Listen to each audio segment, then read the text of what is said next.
সব সময় হাসি খুশি থাকার চেষ্টা করতো। আমি আমার বান্ধবীর মরার জন্য বিচার চাই। আমি আমার বান্ধবীর মরার জন্য বিচার চাই। কথাটা বলেই কান্নায় ভেঙে পড়ে শিশু রাইসার এর সহপাঠী। পরিস্থিতি সামাল দিতে গিয়ে সাংবাদিক প্রশ্ন করেন, বান্ধবীর কোন কথাটা তোমার এখন খুব মনে পড়ছে? উত্তরে শিশুটি কাঁদতে কাঁদতে বলে, বান্ধবী আমাকে কালকে আইসক্রিম খাওয়াইয়া দিছে, আমাকে ওর বিলাই দেখাইছে, আমার সাথে কালকে একসঙ্গে বসছে। নেটিজেনরা বলছেন, বান্ধবীর জন্য বাচ্চাটার এই কান্না খুবই বেদনাদায়ক। এমন দৃশ্য যে কোনো পাষাণ হৃদয়কেও তো গলিয়ে দেবে।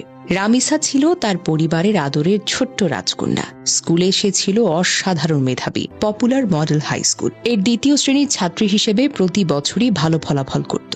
তার ঘরের এক কোণে ছোট ছোট মেডেল আর ট্রফিতে ভর্তি। রঙিন কাগজে মোড়ানো সেই ট্রফিগুলো এখন নীরবে চেয়ে আছে, যেন জিজ্ঞেস করছে, আমার রামিসা কোথায়? সে স্কুলে ফার্স্ট গার্ল হয়ে বাড়ি ফিরত। বাবা মা গর্ব করে বলতেন, আমাদের রামিসা একদিন বড় হয়ে অনেক কিছু করবে। কিন্তু সেই স্বপ্ন এক নিষ্ঠুর প্রতিবেশীর হাতে চুরমার হয়ে গেল।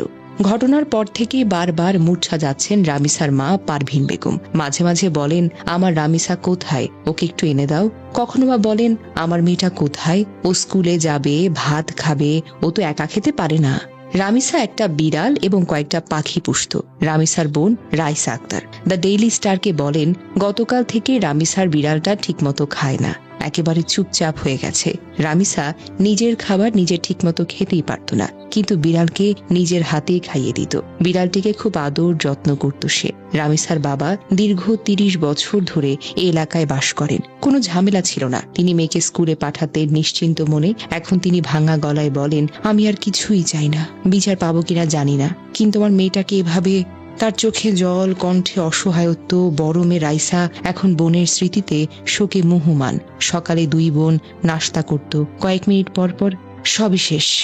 সকাল 11টা থেকে দুপুর 12টা পর্যন্ত রামিসার বাসার সামনে মানববন্ধন করেছে পল্লবীর পপুলার মডেল হাই স্কুলের শিক্ষক ও শিক্ষার্থীরা। এই স্কুলের দ্বিতীয় শ্রেণীর শিক্ষার্থী ছিল রামিসা আক্তার, রোল নম্বর 1। মানববন্ধন থেকে স্কুলটির প্রধান শিক্ষক সাইফুর রহমান দ্য ডেইলি স্টারকে বলেন, ফুলের মতো মেয়েটাকে এমন নৃশংসভাবে হলো, আমরা কিন্তু এর বিচার চাই। তিনি বলেন, রামিসা ছিল মেধাবী শিক্ষার্থী, সবসময় লেখাপড়া নিয়ে ব্যস্ত।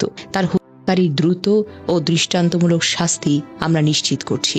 শুধু তার স্কুলের তরফেই নয়, আরো নানা ব্যানারে নানা বয়স ও পেশার মানুষ ছুটে এসেছেন পল্লবীতে রামিসার বাসার সামনে। তাদের সবার দাবি একটাই, রামিসার সর্বোচ্চ শাস্তি যেন দ্রুত নিশ্চিত করা হয়। গতকাল রাত 8টার দিকে অ্যাম্বুলেন্সে করে রামিসার গ্রামের বাড়িতে পৌঁছালে শোকাবহ পরিবেশের সৃষ্টি হয়। স্বজন ও এলাকাবাসীর কান্নায় ভারী হয়ে ওঠে পুরো এলাকা। রামিসা মধ্য শিয়ালদি গ্রামের হান্নান মুন্ডার মেয়ে। সে একটি স্কুলের দ্বিতীয় শ্রেণীর ছাত্রী ছিল। জানা যায়, আত্মীয় স্বজন, স্থানীয় ব্যক্তিবর্গ ও বিভিন্ন শ্রেণী পেশার মানুষ অংশগ্রহণ করেন। এ সময় শিশুটির পরিবারের আহাজারিতে উপস্থিত অনেকেই আবেগাপ্লুত হয়ে পড়েন। রামিসার এই ছোট্ট জীবন আমাদের সবাইকে প্রশ্ন করে, আমরা কি আমাদের সন্তানদের নিরাপদ ভবিষ্যৎ কামনা করতে পারি, নাকি নীরব দর্শক হয়ে থাকব?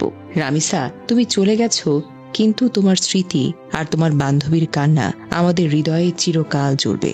বিচার হোক দ্রুত, নিশ্চিত বিচার, যাতে আর কোনো রামিসাকে এভাবে হারাতে না হয়। Justice for Ramisa.